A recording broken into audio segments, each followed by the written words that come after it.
And I tell everybody I just pissed with Billy Joel. And they're like, you met Billy Joel? I met the three brothers from Hanson. I went, awesome. I think I won that battle. Here's the extreme that I do, guys.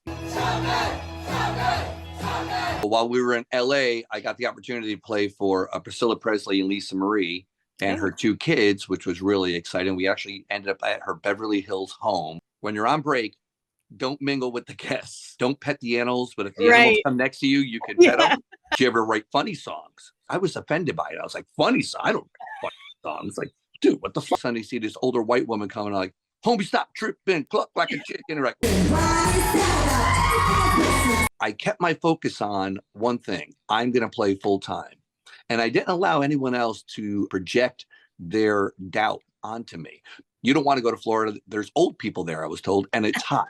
Hi there, I'm April Paige, breaking down the what, when, where, and how creatives get their inspiration. I'm a big fan of the cursey words, and I've been a creative for 30 plus years in marketing and fine art. This is where creatives unite to break down the facts of creative life.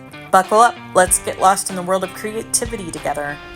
Welcome everyone to Artists Antics with April, where we talk to creatives about creativity. Today, I'm very excited to sit down with a good friend of mine, Tony St. Tone, an award-winning songwriter. Welcome, Tony. Hi, how are you? So just to give everybody a background, Tony comes from my hometown where he resides in Sarasota, Florida. Acclaimed singer-songwriter with exceptional blend of rock, pop, and country influences. He writes songs with positive messages about self-improvement, motivation, and relationships. He has a nonprofit where musicians give free performances to those in need of a life lift. We'll be talking about that. He's had over 7,000 shows with other musicians, 23 countries. He's selected for the Island Hoppers Songwriters Festival, 18 original CDs and counting, several songs licensed by MTV, performed at the 2009 inaugural ball for President Obama, NFL Tampa Bay Buccaneers tailgate band. He's played with 30 national bands, including Foreigner, Blues Travelers, Travis Tritt, Warrant, Great White, Gavin DeGraw, and more. So, wow, I'm just been busy. You have been. Holy smokes. So I have so many questions, but let's start from the beginning. Okay. What is the story on how you transitioned to become a full-time musician? You know, what did that look like? What was the spark? You know, what was happening in your mind at the time? So I always wanted to be a full-time musician ever since I picked up the guitar at the age of 14. So from the age of 14 forward, I really just got hooked, if you will. Fast forward to when I'm in my late 20s, early 30s. I'm playing out in Connecticut. I'm playing about maybe 2 to 3 shows a week, which was considered like full time if you were doing that. My wife and I at the time were going to move. We kept talking about moving to California or Florida.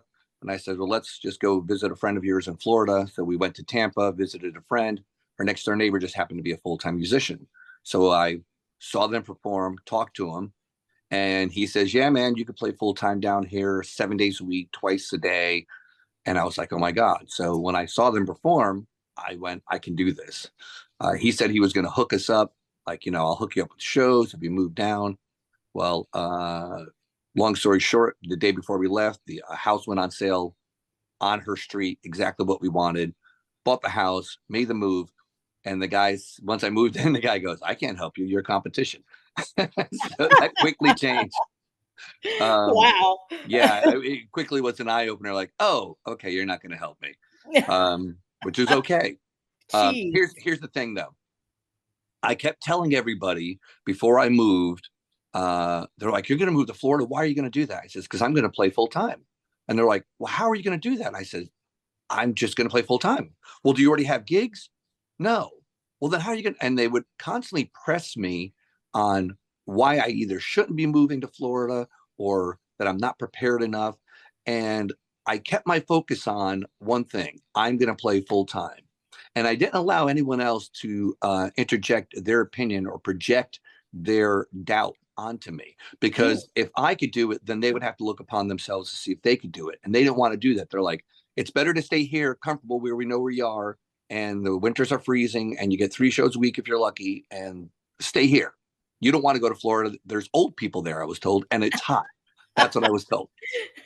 Those Yeah. are true, but that's Yeah. not all Florida is. Exactly. It's a lot more than what I wanted. So I made that transition, and that's what got me to play full time. Within 3 months, I was playing full time, and I was at the time in Tampa. I was doing 275 shows a year. Wow. I did that for 10 years. So I was out every night, and every time my friends are like, "You have another gig? You're playing again? You're playing?" I'm like, "Yeah, man, I am here playing." Yeah. And I was like, "This is it. This is exactly what I told everybody I was going to do," and I just did it. And the transition is if you can't do what you're doing in your hometown because you live in Kentucky and there's only one street light in your town, you have Mhm. to go where The people are. people are. Yeah. Yeah.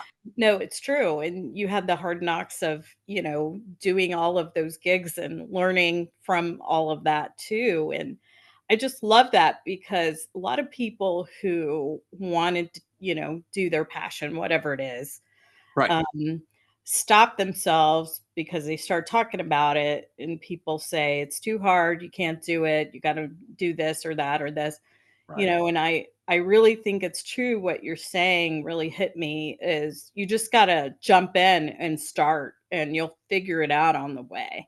And Yeah. it's kind of what I've done with this channel. I was like, I'm just going to start interviewing people. Yeah. And for the love of creatives and the love of art and wanting to hear how people get to their creativity and what inspires them and to inspire other people.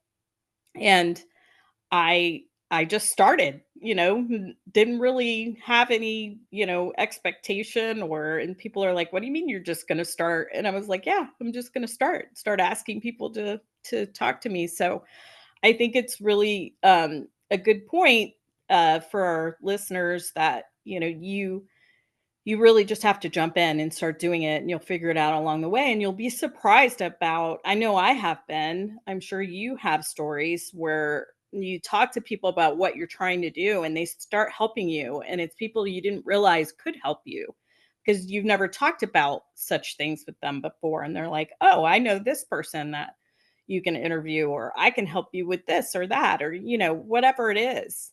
Right. Yeah. So having said that, you were 10 years gigging. I think the 10 years were on your own. How did you put your band together from there?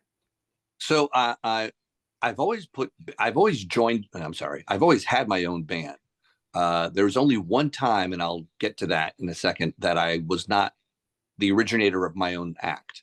And what I learned quickly is musicians are lazy, and musicians, like other people, want to be part of something that's already happening. Mm, So if you have something that's happening, they'll join in. But if you ask them to build the foundation and build a house, they're like, no, they'll come and decorate and party with you, but they don't want to build it. right. And so as a singer songwriter or as a motivated person, I was the person that was always putting a band together in a sense of, hey, I need a guitar player and a drummer and a bass player. Okay, placing that on Craigslist. Craigslist was something back in the day, kids, if you don't know, before Facebook and Marketplace. Yeah. It's still around, but it's different now.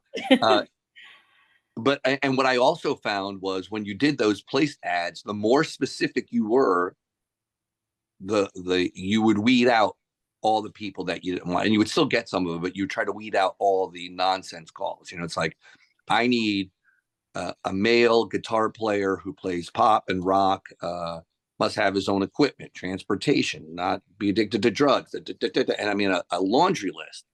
And people would think, well, why are you, being so specific? And I'm like, because I don't need a blues guitar player who just picked it up and he's 13. I need Right. someone who can walk into a bar, or I need someone who has their own ride Right. of equipment. I mean, there's so many things, and you're going, do you think that's common knowledge? Like, no, because some people No. go like, I'm a drummer, man, but I don't have drums. They're in Ohio.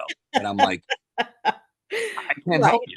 And I've had those calls. Like, if you got a drum kit, man, I could play. And I'm like, I'm not providing you with drums. So, Yeah, no, um, I hear you. And yeah. So long story short is, yeah, I would always place ads, and I always had something going on. I was in the mindset, and still am, is if you book it, you'll make it happen. Like if you book a show 2 months from now and you need a band, you will that's make right. it happen, because That's that's what puts the pressure on you to go, I got a show, I need a guitar player. And if I have to pay you and you have to have an iPad in front of you the whole night, I don't care. We're doing this gig, yeah. period. If you procrastinate or go, oh, well, I'll figure, then it never happens because there's no pressure to make it happen. Make Yeah, sense? Yeah. yeah, for sure. It's the same for art shows. Like if I have a deadline I know that I have to meet, then I'm, building up to that and then I'm doing all the things I need to do to get to that point.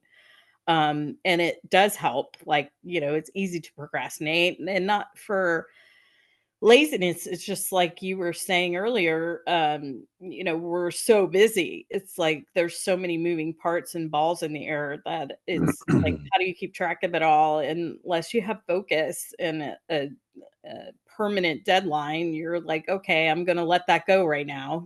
So Yeah. yeah. So, curious, what's your process in general when you're creating music? Like, I know you create a lot of your originals, you do them, not just your band, but so what is the process and from idea to final, song and where do you get some of your inspiration there?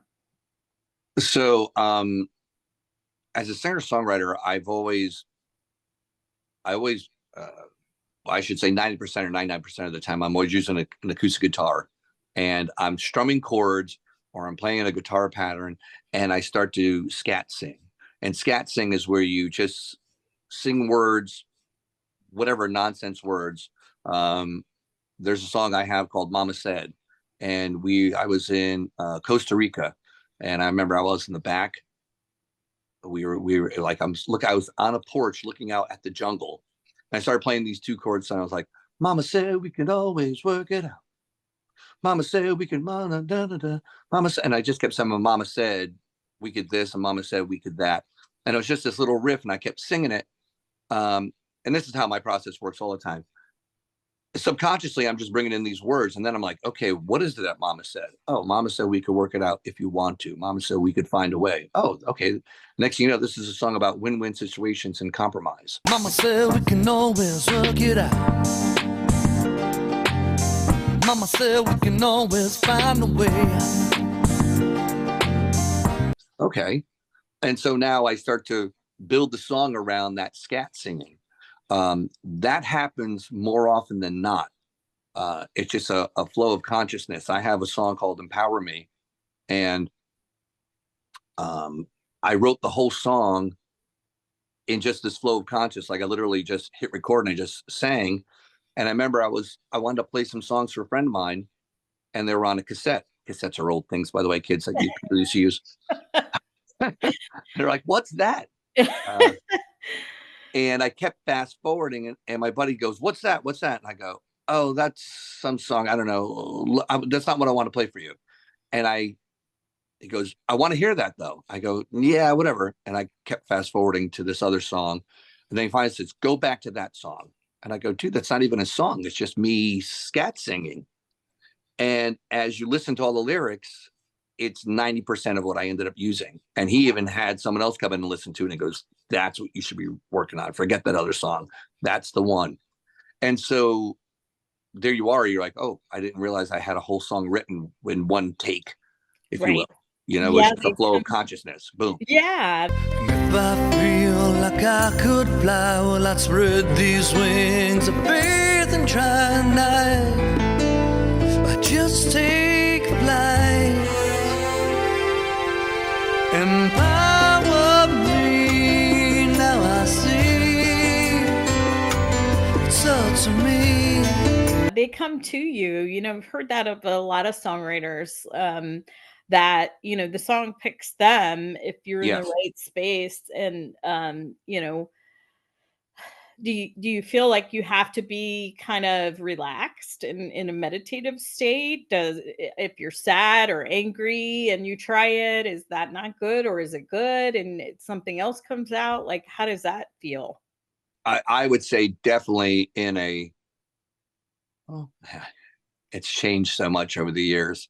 Uh, I you know know, it's different for everybody. well, Yeah. it used to be going to my little cave studio, because I like the studio, like, no windows, it's dark, burn Yeah. some sage, low lighting, some candles and stuff, and just, you're just in this mood of just, hey, I just feel like writing, and I Right. would bang out ideas.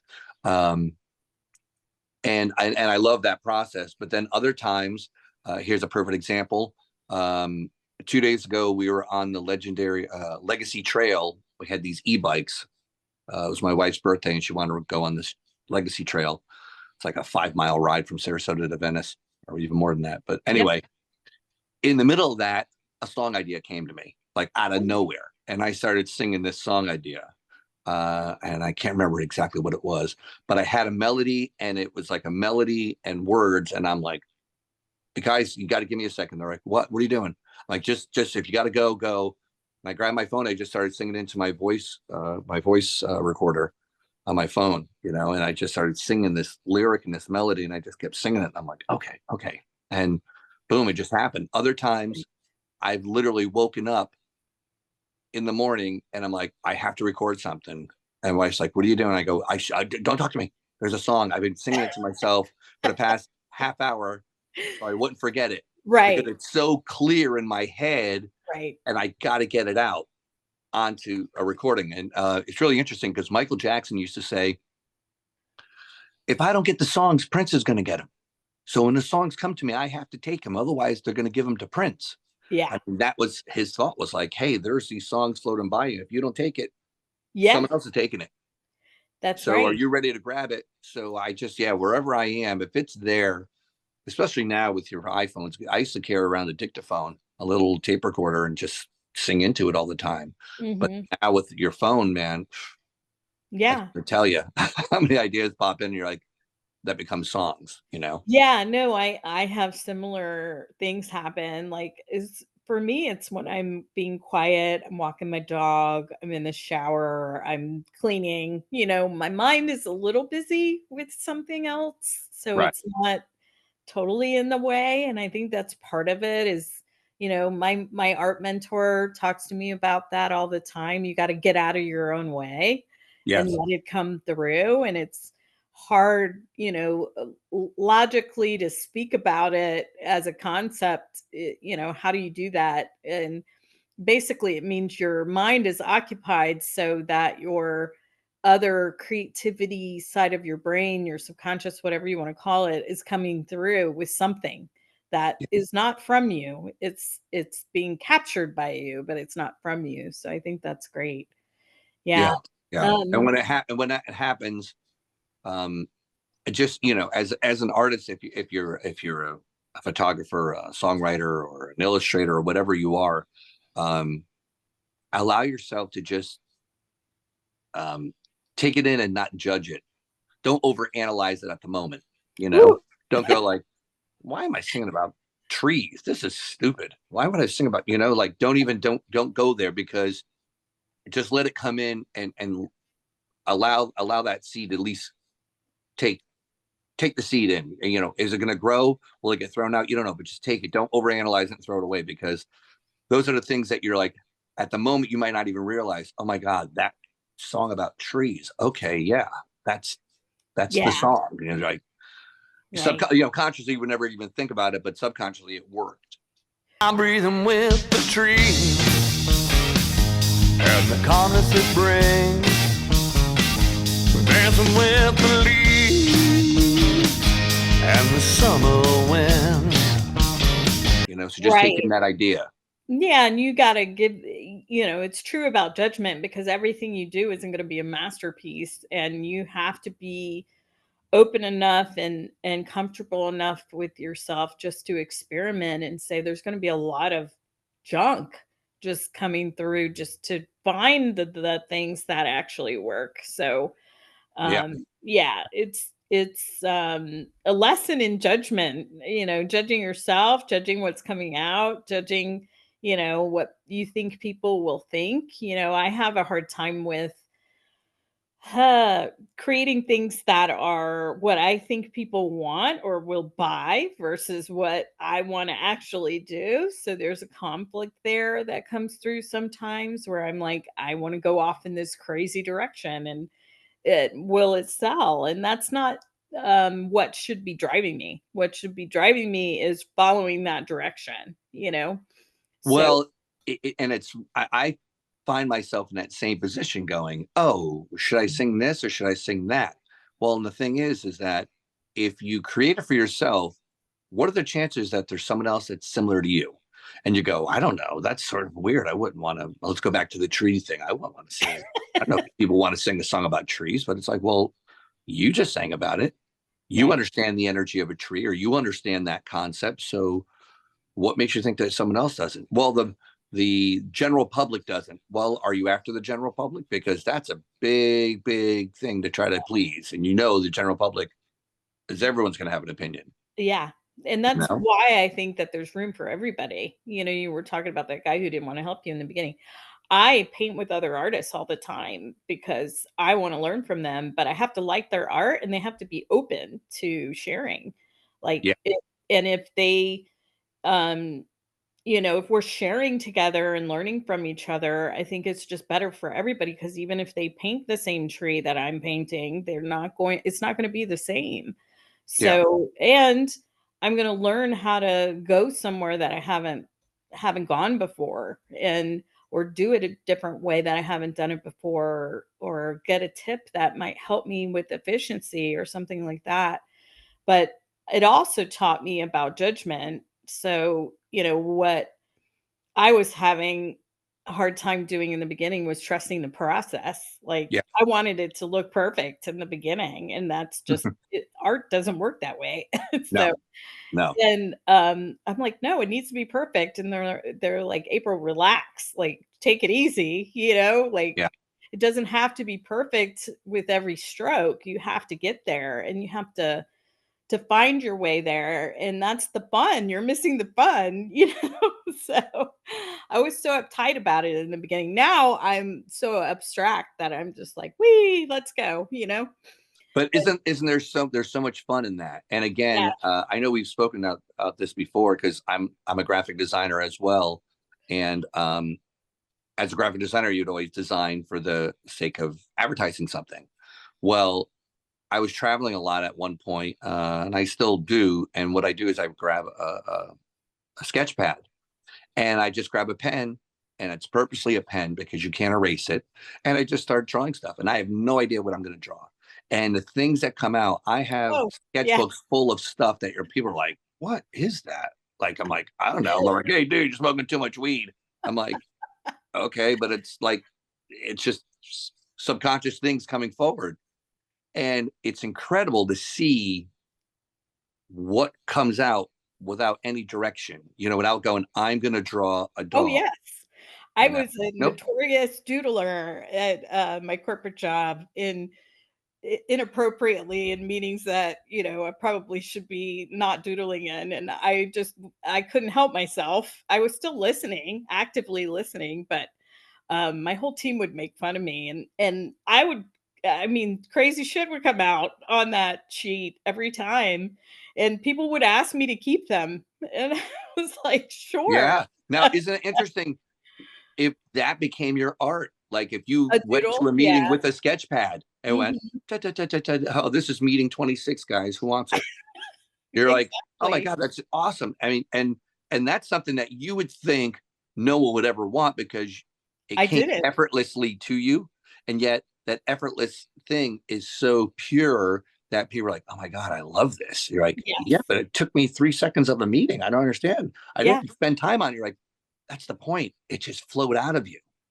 Well, and you're making such a good point that's kinda hitting home for me right now. Creatively is, that what's coming through you doesn't have to take effort, and that effort is something valuable that people want. Yeah. And if you tap into that flow, then, life is but a dream, right? You'll be skipping through, but it's interesting that we all put these programmed parameters on ourselves that I have to birth this painting and it's gonna take me angst and worry and stress, Yes. and Yes. I have to lament over it for, a month, and then, finish it or whatever. It doesn't have to be like that.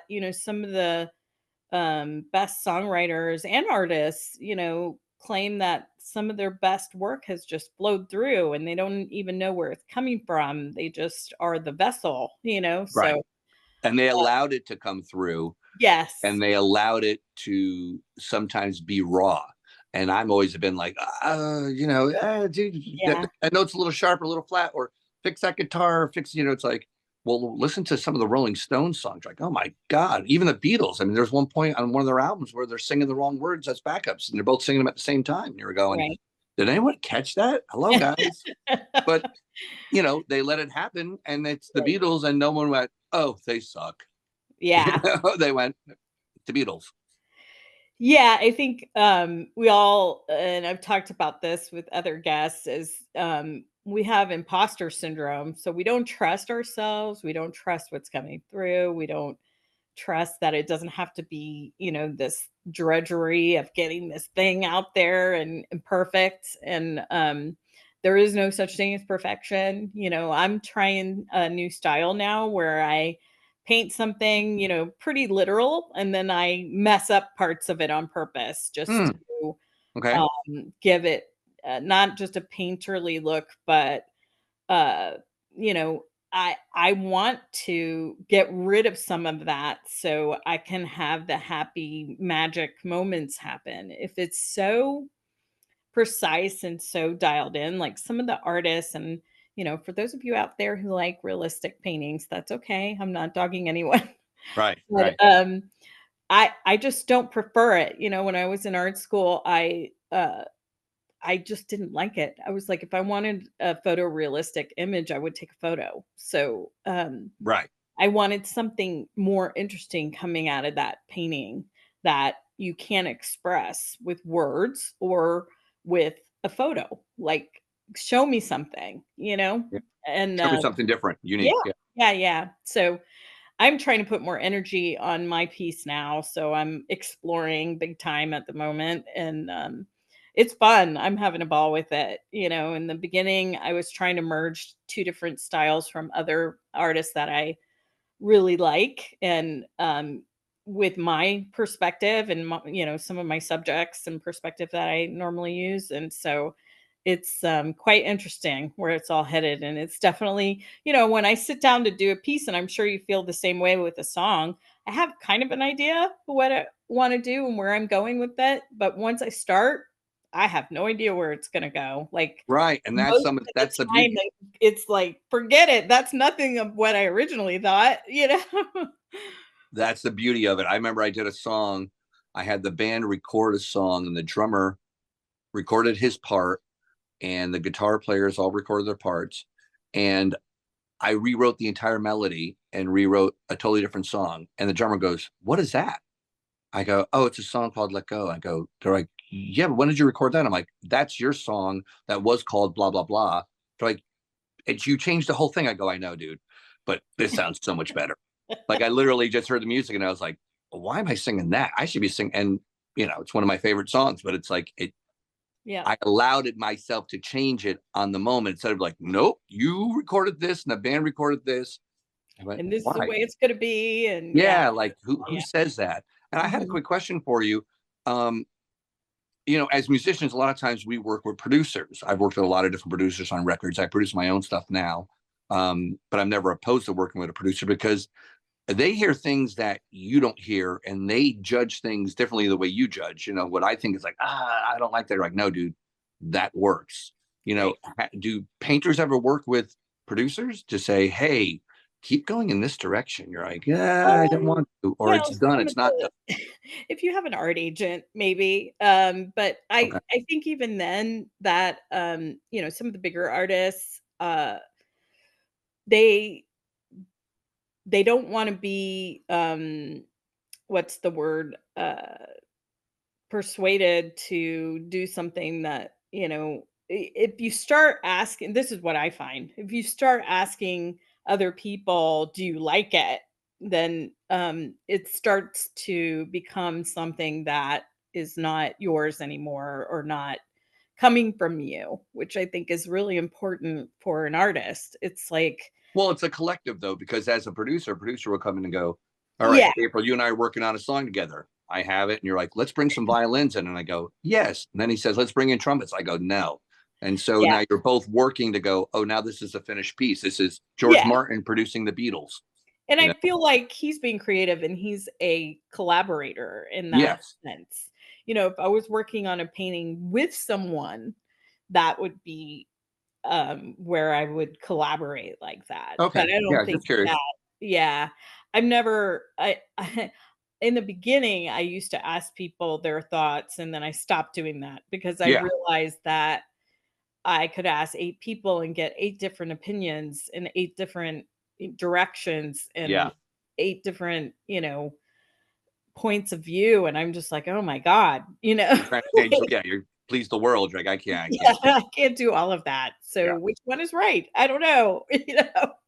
Yeah. So I stopped doing that and realized I had to have that confidence in myself and, to your point, um I had to get real about what is it that I wanna say, and that was a harder question. Like, Sure. what what am I trying to say? Am I showing beauty? Am I showing, relationship? Am I showing nature, music? What is it I'm trying to say in what I'm painting? And is it something that's really true to my heart? Because, as I'm growing, so is my art. I'm sure you feel the same way about your music, but, Yeah. um, and that brings me to ask you about your foundation and bringing in the spirituality of it all. What made you go down that path with some of your music, and how did that all start and come to fruition? So back in probably 1998, 1999, I was reading a book called Conversations with God. And I have it. you have it? Okay. Yeah. So it was a book that really changed the way I thought a lot. I was born and raised Roman Catholic. And around that time, I started getting into more spirituality. And that book, discarded anything I would believe in my Catholic upbringing. It challenged everything. And it Mhm. resonated with me very strongly. At the same time, um, I was always very inspired by motivational speakers like Earl Nightingale, Tony Robbins, Zig Ziglar. Yep. I had gone to a 3-day music seminar, and the guy said in there, he said, "You're entering one of the toughest businesses there is out there, and you need to stay positive. And one of the ways to do it is to listen to motivational speakers." And back then, you would buy a 6-pack of cassettes. It would come in a little book. There'll Yeah, be 6 cassettes in a book. I had So, some. yeah, okay. So Earl Nightingale was the first one I got, and then he had a whole series of Brian Tracy and Zig Ziglar, and I started buying these different things and listening to him. And long story short is, as a songwriter, I was like, man, there's some really profound things being said. What if I put that into a song? And so I started writing these positive songs. And I felt good about writing these positive songs. So as I moved forward, moving ahead into the nonprofit, Yep. um, I was like, I was doing shows at some nursing homes. I'd done shows at the LA County Jail. And what I was finding is my original music that has positive messages or self-empowering messages really resonated, especially with people that were incarcerated or people that were just coming out of jail into these programs. There was a program in California called Emerging Leaders, and they had like they still do have like a 75% success rate of keeping people out of jail. So you take an 8-week course when you're on parole or just getting out, and you change your perspective, you change your atmosphere, you change everything about yourself, all of your beliefs. And a lot of these guys have never been even exposed to this stuff. Right. So what I found is with the nonprofit, I went, wow, I'd love to really be able to go and play more of these shows at the jails, at the nursing homes, at the rehabilitation centers and stuff. But I said, as a full-time musician, that's taking away from the job that I have. So it's not like I can just donate some time. And also paying other musicians that want to show up. They're like, hey man, I'll come play at the jail, but I need to get paid. I go, yeah, man, I get it, because this is what we do for a living. Right. So I started this nonprofit called Spirit of Music Foundation, and that's what we do. That money that we collect helps pay for the musicians to go and play the Sarasota County Jail, this halfway house called Harvest House, nursing homes, hospitals, where music is so powerful. And especially when you can, like the show that I have right now is called Energize Your Vibes.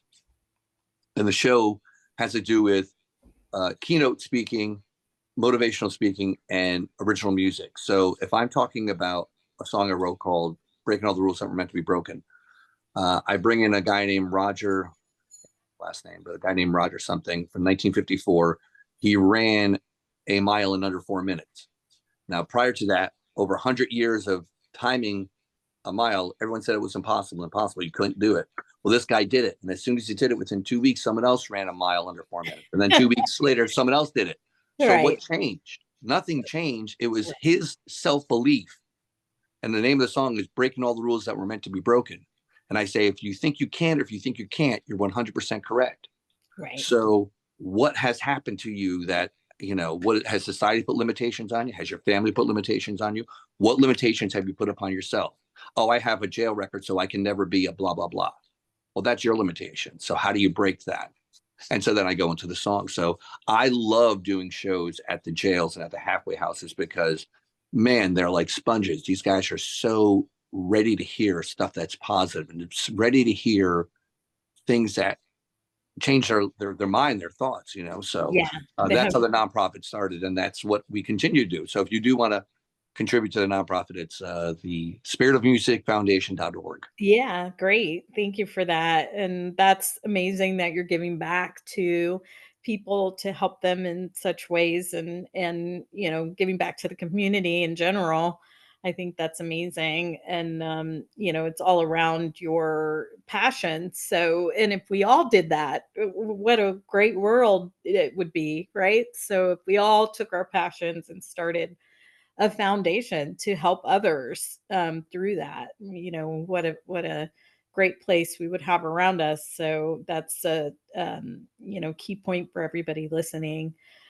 So, one of my favorite questions to ask my guests is, what's your favorite music story to date? So could be funny, could be ambitious, could be, just a ridiculous story. Like, what's your favorite music story? I have so many, so many stories that could like trigger up so many different things. I have a few too of my own with art. Yeah. Well, while we were in LA, I got the opportunity to play for Priscilla Presley and Lisa Marie and her 2 kids, which was really exciting. We actually ended up at her Beverly Hills home. It was a Winnie the Pooh birthday party. I think they were turning 3 years old, the twins and stuff. And I'm like, how do we end up here? Like, I'm a huge Elvis fan. And we went there the day before, and we set up on the she had a 3-tier house. So the top tier was the house, the second tier was the pool, the third tier was the tennis court. We played on the tennis court, and they said to us, when you're on break, don't mingle with the guests. Like, go off to the corner. And it's almost like, don't pet the animals, but if the animals come next to you, you can pet them. Right. So I was like, okay, and they said no photos. We don't want photos. And we're like, okay, we're at Priscilla Presley's house. I totally get it. You have to respect her. And she's already had enough stuff. And I didn't sing any Elvis songs because everyone's like, did you do any Elvis? I said, no. Uh, and I do a good Elvis. That's a thing. But I God, was, it must have been killing you. oh, it was killing me. But I was off to the side, and it was a small group, maybe about 30 or 40 people, but it was all family and relatives. So I was off to the side, and this guy comes up to me, and I goes, "Hey, how you guys doing? You sound great." And I go, "Thanks." He goes, "Where did my sister find you?" And I'm like, "What? My sister, Priscilla. Where did she find you?" And I go, "Oh, you're her brother." And he goes, yeah, I'm her brother. That's my dad. That's my mom. He started pointing everyone out, and I'm going, "Oh my God, this is your like family." He's like, "Yeah." Like to me, I'm going, I have no idea. Like I have no idea who these people Yeah. are. Yeah. So it was just so surreal. But I mean, to Mhm. have that kind of experience, but that's one of many. I mean, I met Billy Joel in a men's room. I started a conversation with him, which was like, I was at the Songwriters Hall of Fame induction ceremony. I walked into the men's room, and peeing right next to me is Billy Joel. And I'm like, oh my God, it's Billy Joel. I'm like, this is a guy, I've got every single one of his records. And I'm trying not to sound like an idiot. And I go, "What do you say to Billy Joel? What do you say to Billy Joel?" Sort of like, "I really like your music." He's heard that 1,000 times. So I say, "Hey, I got a really funny story for you." And he goes, "What's that?" And he says, "The guy who tunes your piano tunes my piano." And he goes, "No shit, the guy from Connecticut?" I go, "Yeah," because the guy who was tuning my piano in Connecticut kept saying that he tuned Billy Joel's piano. So I guess it was true.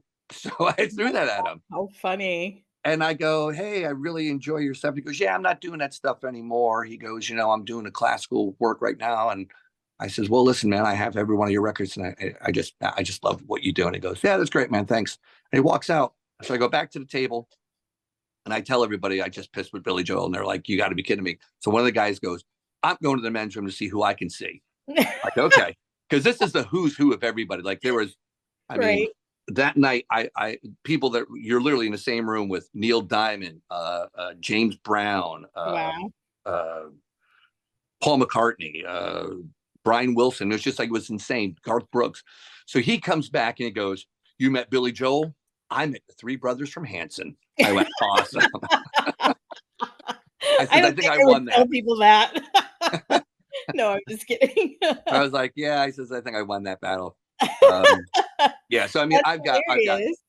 I have crazy stories. my own bathroom story. I was in Ybor at midweek concert that nobody wanted to go with me to because everybody had to get up in the morning, and so I decided to go by myself. It was a little blurb in the Rolling Stone magazine that said, Maroon 5 was the up and comer, and that I should go see him. It was $12, and I got to see Gavin DeGraw, Mark Burchard, and Maroon 5. Wow. And they were all playing together in Ybor in this bar. And I was just amazed. And I went to the bathroom and came out to like wash my hands or whatever. And I didn't know what they looked like because the picture in Rolling Stone was kind of, it was really small, and, it was barely a 2 by 2 inch ad or article. It was not very large. And so I couldn't really tell what they looked like. The whole band, unbeknownst to me, came into the women's bathroom, and I was the only one in there. They just jumped on all the stall walls like monkeys, and I was like, "Hey guys," and he goes, "What's going on in here?" And I was like, "Not a lot." Like, and they were like, "Okay," and they wanted to put some lip gloss on with me, and then they left, and I was like, "I don't know, that was weird," and I walked out. And then they were the closers of the night, and they hopped up on stage, and I just was like, "Oh shit!" That's the band. I just met her 5 in the bathroom. Anyway, How bizarre is that? That's a it is great story, really, though, considering where they're at now, right? yeah, no, yeah, and especially we won't talk about that. What or who inspires you now as musicians? Like, who are you listening to? What's some of your favorites that inspire you right now? Um, I, I listen to all styles of music, and that's one of the things that, as a songwriter, I've never wanted to be pigeonholed into one style.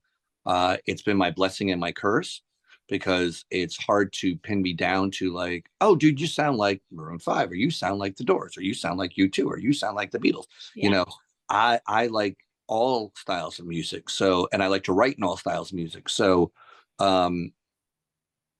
I get inspired by everyone. I mean, I'll listen to some hip hop, and then I'll listen to rock, and then I'll listen to some classic stuff. I mean, um, that's why my latest logo, it says pop, rock, country, singer songwriter, because I'm inspired by all of it. And one of the good things about it is when I do my shows in the different jails or different settings like that, there's something for everyone. So here's a reggae song, here's more of an R&B song, here's more of a song that has actually a rap in it.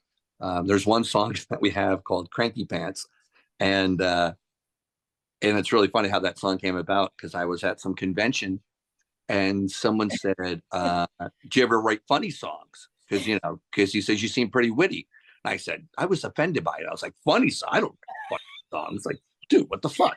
I'm a professional. I don't write funny songs. I don't write funny songs. How dare you actually say that? Like, I'm a serious artist. And he goes, well, it's good to have a funny song, like, for what they were doing. I don't know. I can't remember I think it was college tours or something like that. So long story short, my wife used to say, Jenny used to go, what's up with your cranky pants? Like, what's up? And I wrote the song on the 101 freeway, stuck in traffic. I started going, what's up with your cranky pants? What's up with your cranky pants? And I just started singing this for hours. Yeah, I just started singing this melody to myself, and I went home and I actually wrote a bass line to the melody. What's up with your cranky pants? What's up with your cranky pants? What's up with your cranky pants? And there's a rap in it. So there's two raps in it. I had one guy and one girl. So the girl that did this rap, this girl named Blue Nile, great rap. When we do it live, Janie does it. So when we do these shows, all of a sudden you see this older white woman coming like, homie, stop tripping, cluck like a chicken. And like, what the fuck? Like, stop tripping, clucking like a chicken.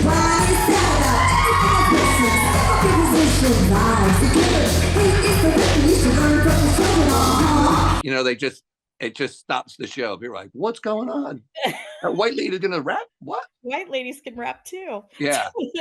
Well, and it's a good rap. It's not. Yeah. It was done by an authentic rapper. Yeah. So she's just mimicking the rap. So again, yeah, as far as inspirations, I listen to everything. So there's not a specific band right now. I do love Maroon 5, Billy Joel, the Beatles, U2, the Doors, John Cougar. I mean, there's so many. There's just so many, honestly. Like I you have to just put them all in a big ball, because there's not one that go, this one. I mean, the Beatles definitely had a big impression on me, but also Elvis did, So, yeah, there's just way too many. Yes, for sure. So, one question that I just thought of that I wanted to ask you is, what do you think about the use of AI in music and creativity, and where you think it's going? What are your thoughts on AI in general? AI, I think, is going to be here, and you either embrace it or you lose it. And it's no different than anything else, because when I first started singing and recording, you would sing and record in one take, and you either got it right or you didn't, and you had nothing to look at. It was all just your ears. You're just listening to the take. And then they came out with digital recording, and you could actually see the sound wave. You're like, oh my God, you could see it. Well, that's not right. And everyone lost their mind over it. And then, oh my God, auto tune. What? I could sing flat, and then you could I could literally fix the notes. You could sing it once horribly. And I go, watch this. Da, da, da, da, da. Perfect. Oh, you want a harmony to that? Watch this. Click. Now you got your own harmony. So as we've embraced that, I think AI is very similar to that. People are still freaked out about it, but it's like, because they say, well, the creativity, but the creativity still comes from the creator, meaning you. How are you embracing it? So I think it just makes you more efficient and more, easier to create things quickly, or at least that's the way I find it, because you still have to, the prompts are where it's all at, to your point, and you have to know what you're asking it. Yeah. It still in infancy is what the way I'd like to describe it. And we don't know exactly where it's all going, but I think I agree with you 100% that if you don't embrace it, you're going to be left behind, because all of those other artists or creatives or whatever you're doing are gonna be faster, better, make it easier, more efficient than you. And they're using these tools. They're just tools, and Right. it's still coming from a human being. Right. You have to have the idea, and it's just helping you create it faster. That's my thoughts. But go ahead. Yeah, I was gonna say, as a songwriter coming up, I remember, you'd have to come up with different rhymes. Like, I need a rhyme for the word rhyme, chime, prime. Okay, so I remember getting a rhyme book, and I went, "Oh, there's a rhyme book! Oh my God!" So any other song like, and then I remember hearing at one point that Rob Thomas uses it. I think he was endorsing it at the time, and I went, "Wait a minute." Rob Thomas from Matchbox 20 doesn't come up with all these ideas by himself. He uses a Right. book. Right. And you're like, yeah, just like the guy uses auto tune. He doesn't sing perfect every time.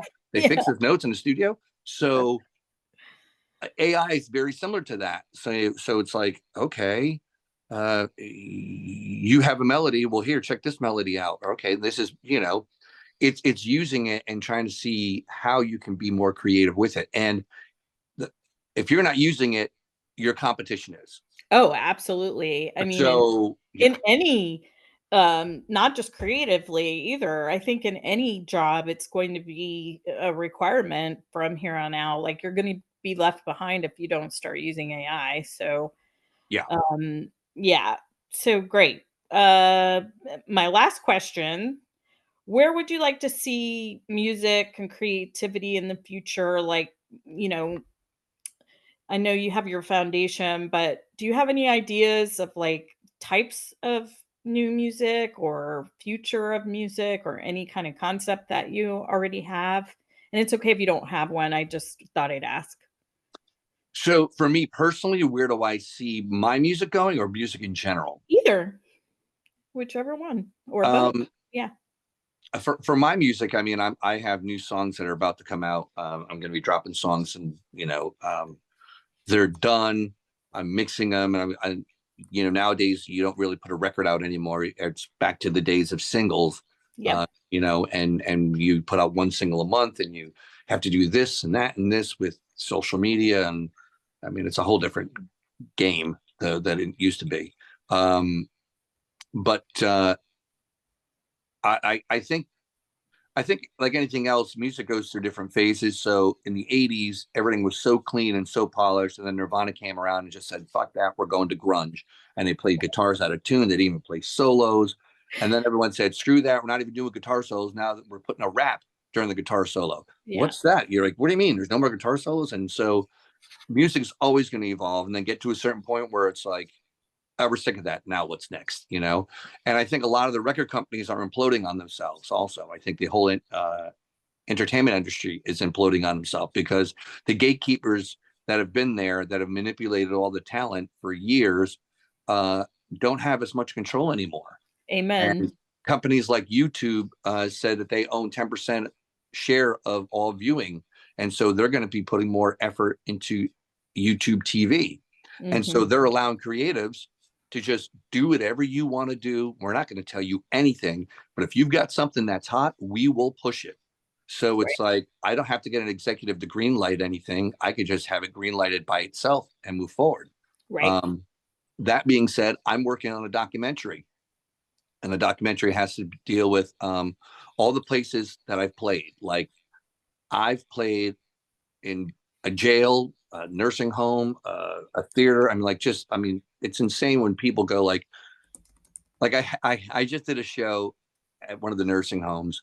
My mother-in-law is in a nursing home, and there's 3 different levels. You have the regular nursing home, then you have the memory care, and then you have the we're totally nuts. Like, we have dementia. Yeah.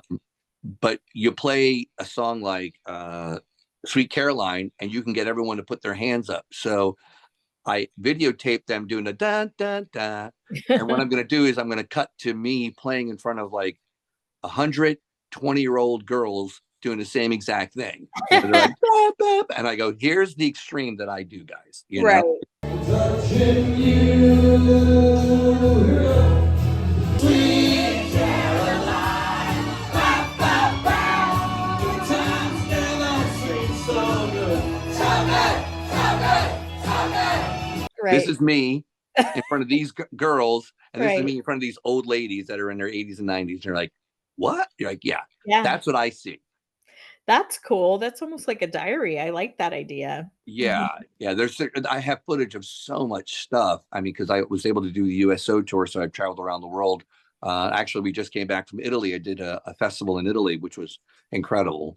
I'm planning on going back again next year. So playing songs, American songs, and have all the Italians singing "Knocking Knock on Heaven's Door." You know, you're like, Yeah. they know all the words. Oh, that's great. That's Yeah. great. Well, that was fantastic. Thank you, my friend. Thanks so much for taking the time today. I really appreciate it. And Thank for you.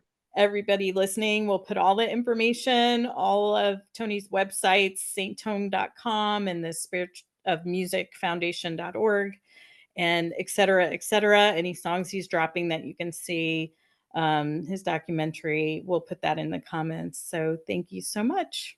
Thank you. If you haven't already, please like and subscribe. Feel free to nominate yourself or someone you know as our next guest. Thank you for being a part of our creative community. Stay inspired and keep shining bright.